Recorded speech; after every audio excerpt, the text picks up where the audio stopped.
Tout d'abord, un grand cru, c'est une question de localisation. Il y a des régions différentes en France avec la notion de grand cru.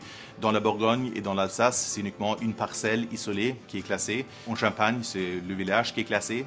Et à Bordeaux, c'est plutôt le château ou le domaine qui est classé. Un grand cru, c'est surtout une question de terroir. Ça doit être un bon terroir où les raisins ont beaucoup de goût, beaucoup de caractère. Après, c'est aussi une façon de travailler. Il faut choisir les raisins mûrs. Il faut avoir la patience d'attendre la maturité. Il faut trire les raisins. Il faut vinifier avec du soin.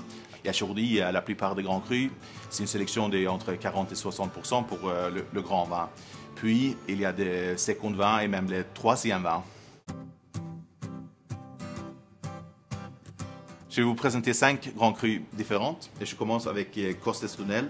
Nous sommes alors à Saint-Estèphe, un grand cru classé. Les Anglais l'appellent un Super Second parce que c'est vraiment une qualité qui correspond au premier cru classé.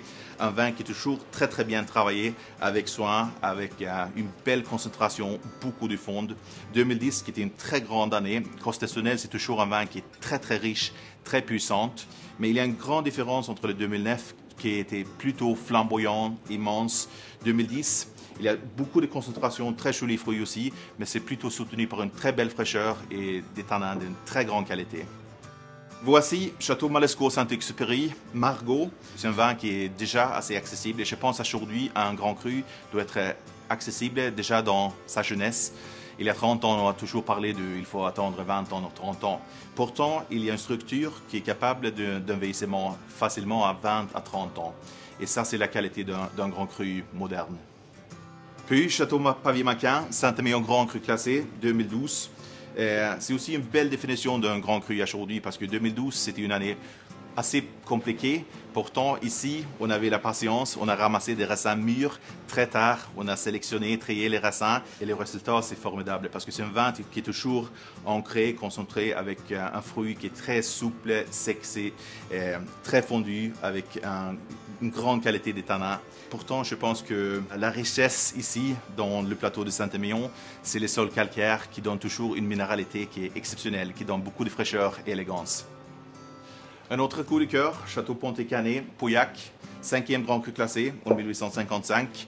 Et c'est un vin un peu différent parce que c'est le premier château qui a commencé de travailler en biodynamie il y a quelques années maintenant. Avant 1994, c'était un vin qui n'était forcément pas très bon, mais M. Tesseron, quand il a repris la direction en 1994, il a fait tout pour faire un des meilleurs vins du monde.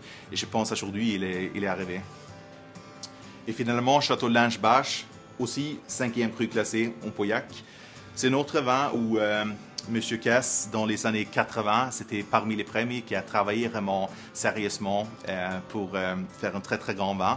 Et maintenant, c'est son fils, Jean-Charles Caisse, qui a pris la direction en 2006 et il a encore remonté la qualité. Donc, c'est une grande expression du Pauillac, une grande expression du Cabernet Sauvignon, mais quand même toujours avec une personnalité qui est unique pour chaque grand cru.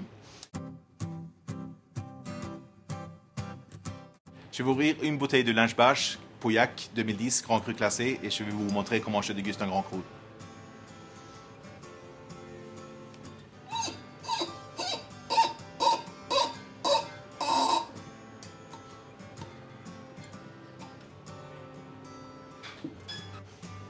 Traditionnellement, on a toujours senti le bouchon parce que ça peut indiquer si la bouteille est affectée par le TCA ou le goût du bouchon.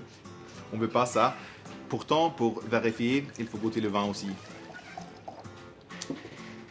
Tout d'abord, je regarde la couleur et c'est 2010, c'est toujours foncé, assez ancré, jeune, impénétrable, pourtant avec une belle clarté. Après, je sens tout d'abord pour vérifier si la bouteille est nette, si le vin est propre. Ici, très joli nez, jeune mais avec une belle intensité des arômes. Il y a des côtés floraux, la violette, un peu de rose, avec un fruit. C'est beaucoup de Cabernet Sauvignon ici. Et le Cabernet, ça donne toujours des notes de cassis très mûres, avec certaines notes de la menthe, la sauge, la prune, mais encore jeune avec un fruit que j'appelle ancré, très noir. Et c'est bien soutenu parce que le bois s'est finement intégré. Juste quelques notes de café torréfié. Après, je déguste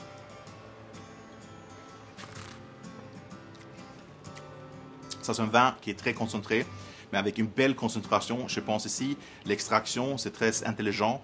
Il y a des tanins au grain fin, bien soutenus par une belle fraîcheur, en combinaison avec ce fruit qui est ancré noir avec les saveurs du cassis et la pruine noire. Un grand cru aussi, ça dure très longtemps en bouche. Ici, il y a une finale qui est avec beaucoup de nuances, beaucoup de complexité aussi.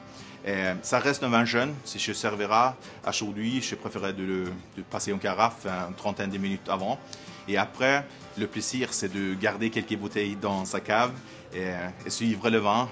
Une bouteille dans 200, donc 4 ans dans 600, etc. pour voir cette évolution qui est vraiment la force d'un grand vin. Quand les vins sont jeunes, comme les Bordeaux, je pense les plats très classiques comme la viande rouge, la côte de bœuf, l'entrecôte, le canard. Après 10 ou 15 ans, les vins changent avec un peu plus une palette aromatique plus complexe, plus développée. Là, on peut opter pour d'autres choses comme le gibier, la viande blanche, des choses un peu plus léchées. Je propose aussi, parce que j'ai beaucoup d'amis qui préfèrent le poisson avec leur vin rouge. Et ce n'est pas une question que ça ne va pas, c'est une question de préparation de recettes. Moi, j'adore par exemple un poisson ferme comme un dos de cabillaud en turbo, grillé, sauté au beurre avec un risotto de champignons, ou bien une sauce vin rouge avec jus de viande, des lardons, un peu de champignons. C'est vraiment un régal avec des vins rouges comme ça.